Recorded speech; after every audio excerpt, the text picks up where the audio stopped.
Hello guys, and welcome back to my YouTube channel. It's good to see you again. So today I'll be talking about my bias US dollar index for the week of June 3rd to June 7th, I believe. So prior to this video, I released the first video on my channel that basically explained how I go about figuring out my market bias for any time period. Today we're going to be considering a weekly market bias. You can do this on a daily, you can do this on a monthly, you can do this on a yearly basis, but a weekly bias is a very good place to start. Now, if you've not seen that video, I would advise you go look at the video so you have a better idea of how exactly I go about this, and it will make this video easier to follow. Now, getting right into it, we're getting into a new month. This is June, so happy new month to you, and I hope it will be a productive and profitable week for you. Now, as part of my quantitative analysis, this is the first thing I like to look at: interest rate differentials. Like I said, if you've not seen my previous video, you should, because I would not be talking too much about things that I have already said in the previous video. Now, this is the US interest rate from the Federal Reserve. We see that since after the pandemic 2021 into 2022, the Federal Reserve has been front loading interest rates for the longest time. It is actually at the highest point it has been since 2007. It has never been this high. There are talks about interest rate cuts, but I guess we will have to wait and see. It has flatlined for a while. I do not see the Federal Reserve increasing rates anymore. So worldwide, everyone is expecting to see rate cuts, but we never know. I am not one to pretend I can determine what is going to happen. I just work with what I have available at the time. And currently, as you can see, the US dollar along with the New Zealand dollar, over here I have my interest rates. The US dollar and the New Zealand dollar have the highest interest rates, and then the pound, the Canadian dollar, the euro, the Swiss franc, the Japanese yen, the major currencies. Okay, with that out of the way, we see we've been having a very strong dollar because of this very high interest rates. However, it seems we are topping up and we'll be expecting rate cuts anytime soon. So with that out of the way, we see that the dollar has been a good candidate for buys for the longest time, but we might be switching gears to lower interest rates, which might cause the dollar to dump. But then we'll see how it goes. So next up, I want to look at my bond yields. Again, look at the previous video to understand why I use bond yields and how I approach it. But now I'm just going to go into it and analyze it with you. Awesome. So let's look at it from the yearly time frame. Now we see the bond yields have been on a downtrend for ever, basically. However, we seem to have had a significant turning point over here where we broke market structure. However, we've come up against this order block.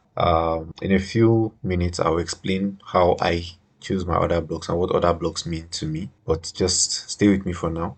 So we've broken structure here around the high that was made in January of 2018. We pierced that high with a very strong break, and now we've been pressing up against this order block for the past about 2 years now, 18 months give or take. Now going down to the 6 months time frame to see what we can see, basically about the same thing. Let's go down to the 3 months and see. Okay, so can't really see too much here. Let's go down to the monthly time frame. All right, beautiful. So remember, this is the structure that was broken from 2018. We broke it, came down, we broke this high, came back to this order block, took out this high and returned to this order block, and now we are here at this order block. When we go down to the weekly time frame, you'll see better what I am trying to explain. Now I'll start from here, and then we'll go to the weekly. I'll show you some more examples, and hopefully that would be good enough to explain how I view order blocks and what order blocks mean to me. All right, so let me just do this and do this. Okay, when we have the market moving in a certain direction,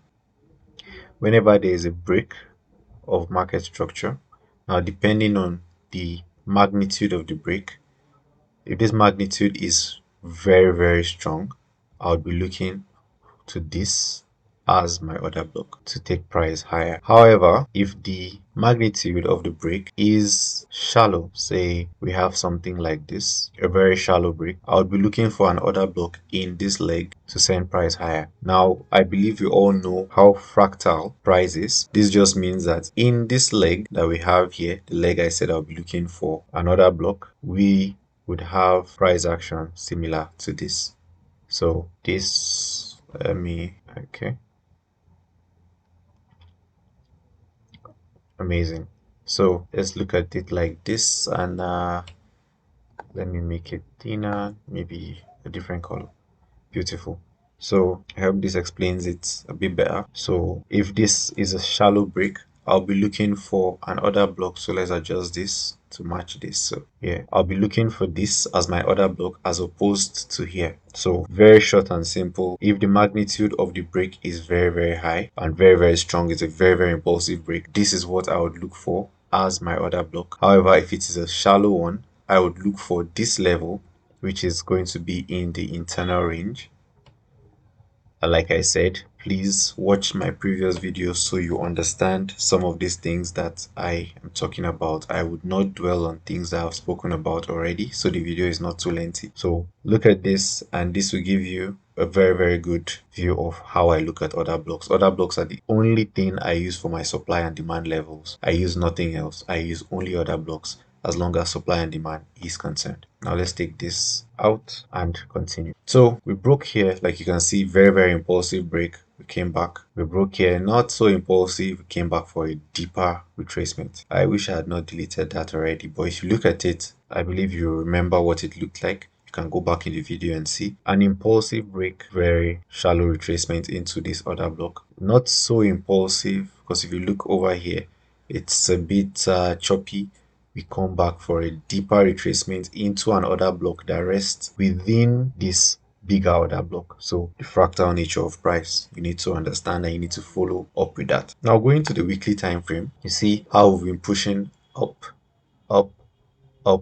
into this level. Now we've pushed up into an order block. We've retraced, we've hit another order block right here, and we pushed up going into the end of May to hit this order block yet again. The range has been compressing for a while now. See, since 2022, we've not really made significant progress on the upside on the 5-year bond yield.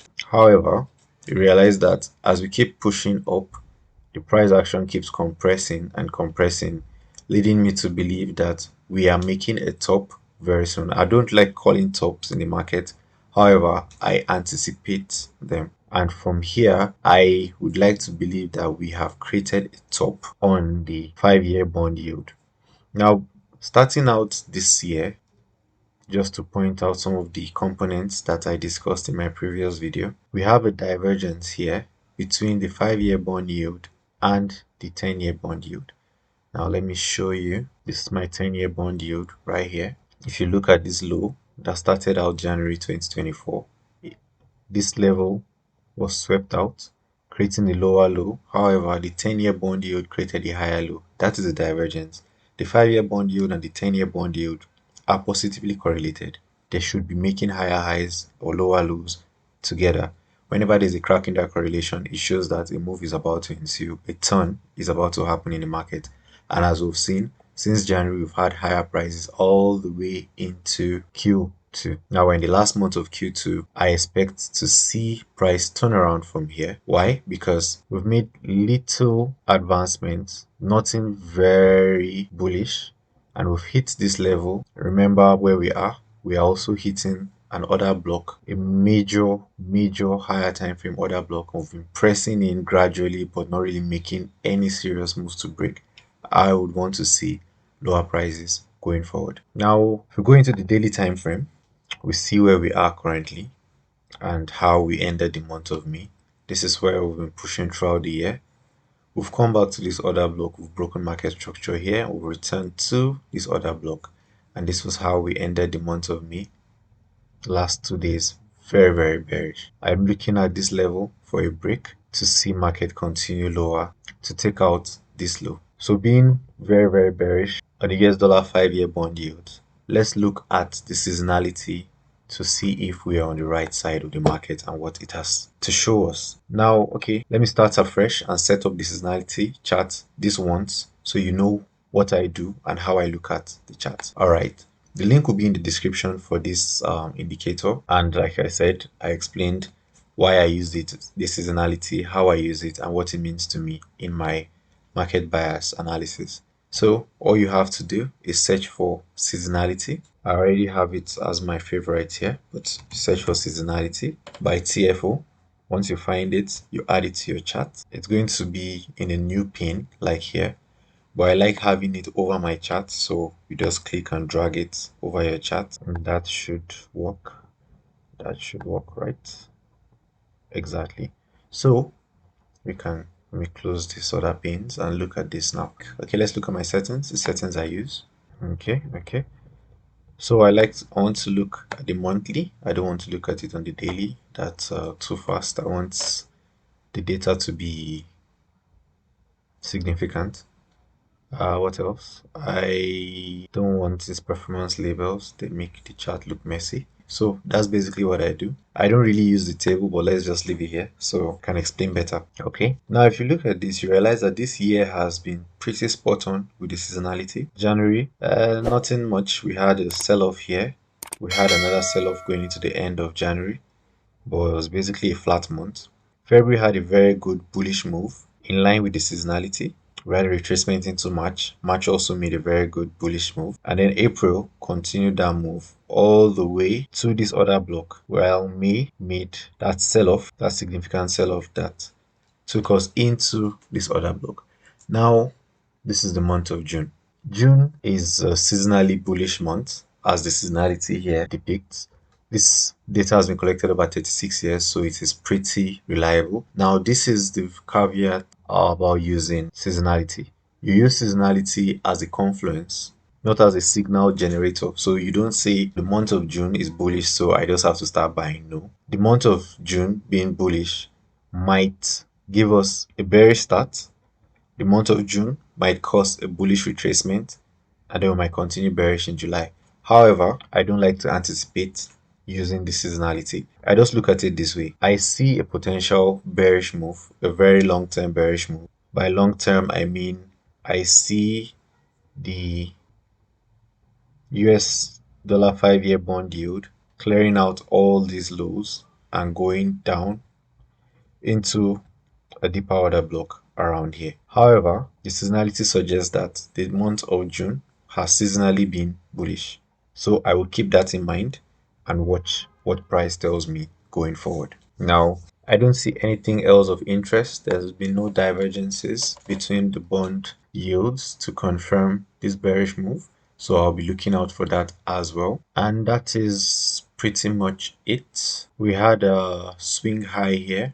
Okay, let me explain what I look at as a swing high. A swing high is simply a candle with two lower candles beside it. So this is a swing high. Getting a swing high inside another block is very high probability for me. Look for a swing low to show you. Now this is a swing low. This is a swing low in a continuation move. However, let me look for a swing low at a terminal point. Beautiful. This is a swing low at a terminal point. This candle has a higher low to the left and has a higher low to the right as well. That is what I call a swing level. To depict it better, look at this as candles.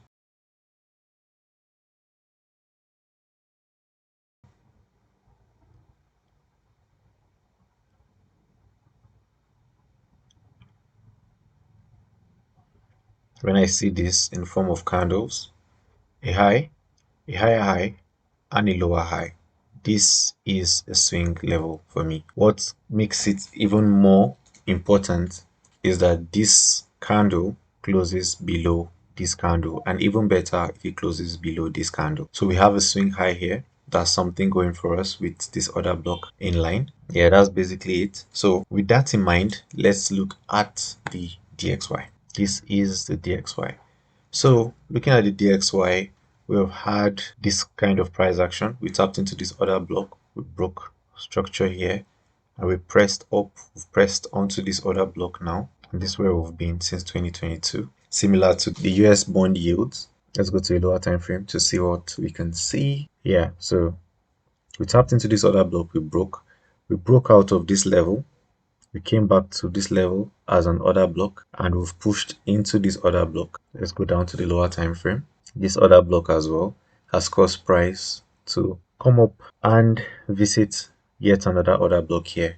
So if you look at the monthly time frame, same thing. Let's look at the weekly time frame. Okay, lovely. So this order block has pushed us down. We have tapped into this order block, continuing that bullish move, and then we've returned right back to this order block, sold off, bought back, and we are in a similar situation to the 5-year bond yield, where price has been compressing over a period of time. If you look here, we're just ping-ponging between order blocks. So we hit this order block, we pulled back to this other block, we pushed up to this other block, we pulled back to this other block, we've pushed back up to another order block. Like I said in the previous video, the US dollar is positively correlated to the US bond yields. So if I am bearish on the bond yields, I am also bearish on the dollar. We've been pressing up higher since the year started, same as the US bond yields. So bullish all the way from January to about April. We're still bullish because we've not taken out market structure to turn around. So we've been bullish all through the year. We tapped into this order block, and looking at the month of April into the month of May, we've broken market structure and we've continuously respected order blocks going lower. Now, if you look closely here, we see that there was a divergence here between the DXY and the GBP/USD. Now, why does this matter? This matters because the US dollar index is negatively correlated to the Euro USD. Why? If you know what the DXY is, it's just a basket of major currencies: the US dollar, the euro, pound, the Canadian dollar, the Swedish krona, and the Japanese yen, I believe. However, in this index, the euro has about 58% of the index, so it is heavily influenced by the movement of the euro. The euro is positively correlated to the pound. So if the US dollar index is making a higher high, the Euro USD and GBP USD should be making lower lows. So in this case here, I would quickly bring up, let me collapse this so we don't get distracted. Yeah, the pound USD. All right, if you look here, we see that while the DXY is making a higher high over here, we should be expecting a lower low from the pound USD. However, we had higher high as well. This is a divergence. If you look at the euro, you see that the euro respected the correlation